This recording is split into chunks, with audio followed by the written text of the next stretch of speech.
ceritakan tentang perniagaan, kita nak ceritakan tentang duit, kita buat apa-apa saja pun kita boleh dapat duit. Kadang-kadang lebih banyak daripada apa yang kita nak buat sekarang kan. Tetapi yang kita paling penting sekali kita kena faham apakah dia perniagaan MB. Sebab tadi Ustaz pun dah cakap perniagaan MB di kacamata Islam. Kalau you tengok balik, di samping kita membina perniagaan MB ni kita dapat duit dan kita juga buat amal jariah. You tengok balik tadi kan, Founders Platinum Direct, Raja Baizura, dia puasa. Dia ajak cikgu berbuka puasa rumah dia, dia ajak kawan-kawan dia datang untuk makan bersama dan dia ajar secara percuma. Lepas tu dia ajar, rasa Aisyah pun ada ni. Dia ajak Aisyah untuk join bersama. So welcome back Aisyah. So you kena remember that whatever apa sekalipun cabaran yang datang, MB is our business. Okay, lepas tu kalau you tengok balik, takkah itu semua pahala yang kita dapat selagi orang yang boleh belajar menggunakan cara yang Raja tunjukkan tu tadi buat laksa, selagi itulah pahala kita mengalir walaupun kita tidak ada dalam dunia. Itu sebab kenapa kita perlu buat MB, bukan saja nak duit tapi it's a package. Dan apabila kita berusaha, kita pasrah dan kita berdoa. So Allah Ta'ala yang menentukan bagaimana pencapaian kita, di manakah tahap rezeki kita, semuanya atas dia. Jadi kita hanya berusaha. Yang ini Kak nak dengar satu cerita yang mana ini adalah kisah benar. Seorang budak perempuan yang begitu cantik, dia plan hidup dia daripada umur dia berapa belas tahun dulu, dia dah merancang apakah yang dia patut buat untuk hidup dia. Dia merancang dan bercita-cita untuk nak menjadi doktor.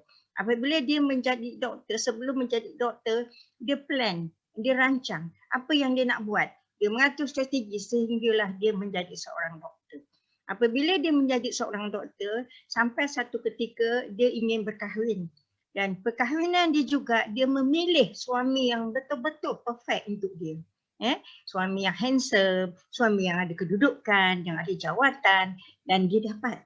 Sebab semua tu dia plan dan dia rancang. Lepas tu bila dia kahwin dengan seorang yang begitu handsome dan juga sebagai seorang pilot. Memang hebat Jadi bila perkahwinan dah diteruskan, maka di satu ketika dia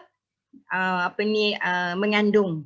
Dan di saat dia mengandung juga dia planning apa yang dia nak buat apabila dia sudah ada anak. Dan sampai satu masa dia pun dah melahirkan anak. Bila dia dah melahirkan anak dan anak dia begitu cantik dengan matanya yang biru, rambut dia yang blond macam Mak Saleh. Tetapi setelah 3 tahun dia pergi cek doktor, dia dapati anak dia adalah autism. Autism yang bukan sikit-sikit punya yang serius punya. So bila dia bersalin, selepas tu dia dapat tahu dia tak boleh nak terima. Dia buat satu rumah sebab dia memang orang kaya. Rumah dia banglo, tanah dia berapa ekar, di belakang tu ada lagi tanah. Dia buat sebuah rumah untuk anak dia duduk di situ dengan orang gaji dia. Dan dia tak pernah tengok pun, dia biarkan begitu saja. Tetapi dia plan lagi kehidupan dia dan dia juga merancang untuk nak mendapat anak yang kedua. Dan dia pergi di Amerika sana. Dia pergi the best yang treatment yang dia boleh dapat. So ditakdirkan Tuhan, dia mengandung. Dan dia mengandung juga melahirkan anak yang begitu cantik, lebih cantik daripada anak yang pertama. Dan sampai satu ketika juga, berumur saja 3 tahun, doktor juga mengisahkan anak dia mengidap penyakit yang sama. Dan in fact lebih serius daripada anak yang pertama. Dekat situ dia juga tak boleh nak terima. Dia kata kenapa jadi sampai macam tu. So dia taruh juga anak dia di belakang sana, dah 2 orang anak dia. So yang menjaga dia adalah orang gaji dia. Sehingga masa berlarutan, anak pun kian besar. Tetapi satu hari bila dia bersembahyang di satu surau, dia dengar satu ustaz berceramah. Kerana apa yang dikatakan, setiap kehidupan kita kena rasa bersyukur. Kita kena rasa kesyukuran tu dengan apa yang kita ada. Dekat situ kan dia tersentuh, dan dia merasakan bahawa dia tak rasa macam tu kan. Sebab apa, kalau lepas tu kan dia masuk dalam kereta, dia menangis semau-maunya. Dia meluahkan perasaan, dia menangis, dia terus rush balik dekat rumah. Dan dia pergi di belakang, dia tengok rupa-rupanya anak dia dah besar. Dan anak dia peluk anak dia sekuat-kuatnya dan dia minta maaf. Dan anak dia tak tahu, anak dia tak kenal itu adalah ibu dia. Dan dia bercakap dengan Tuhan, ya Allah, ya Tuhanku, kenapa dia tidak merasakan bersyukur atas apa yang dah Tuhan bagi dekat dia. Kerana apa yang Tuhan nak bagi kat dia adalah syurga untuk dia. Tetapi kunci itu, adik, sebelum pergi ke syurga, itu adalah kunci yang untuk membawa dia ke syurga. Sedangkan dia kata kunci ada di tangan dia, tetapi dia sia-siakan. Tapi kalau kunci itu dah dipatah-patahkan, dah tak boleh diguna, macam mana dia nak masuk ke syurga?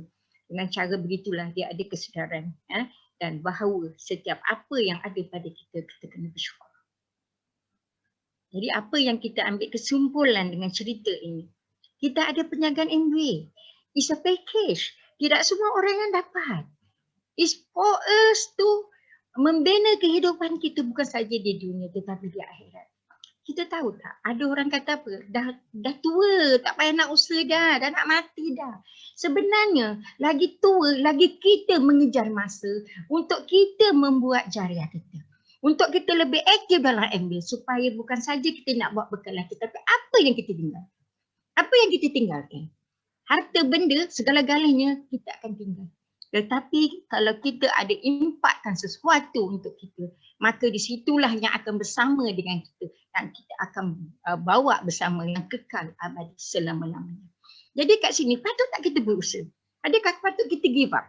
Dengan cara apalah yang kita nak membawa sesuatu untuk kita pergi ke sana?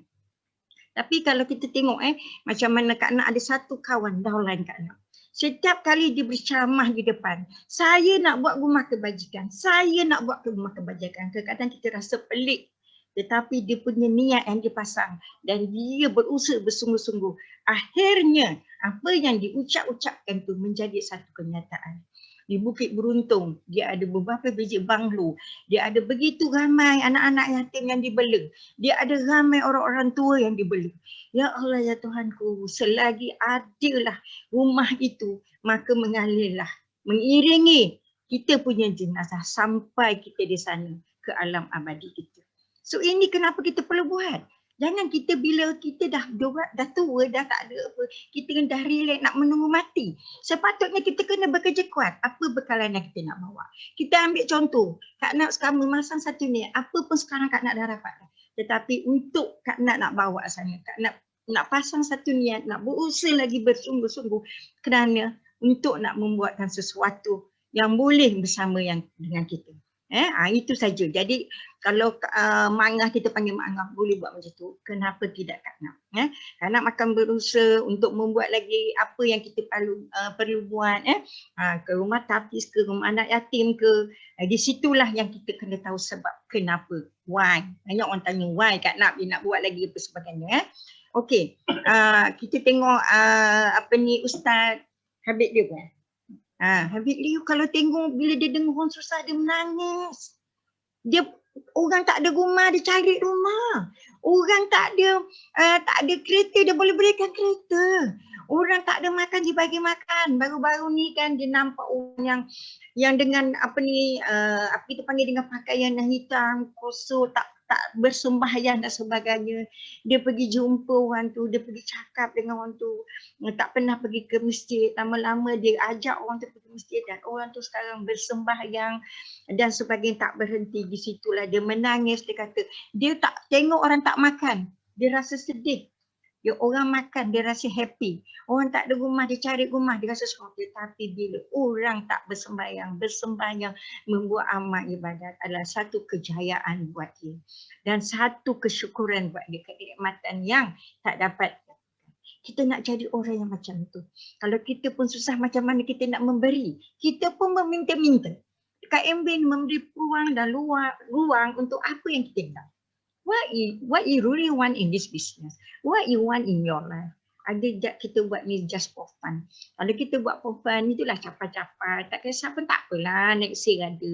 Tetapi kita dah begitu banyak ruginya kita untuk kita grab this opportunity to achieve our target, what you want. You nak tolong siapa, you nak buat apa, you naikkan diri dulu, you naikkan orang-orang di bawah, itu ni pahala tu akan mengalir dekat you.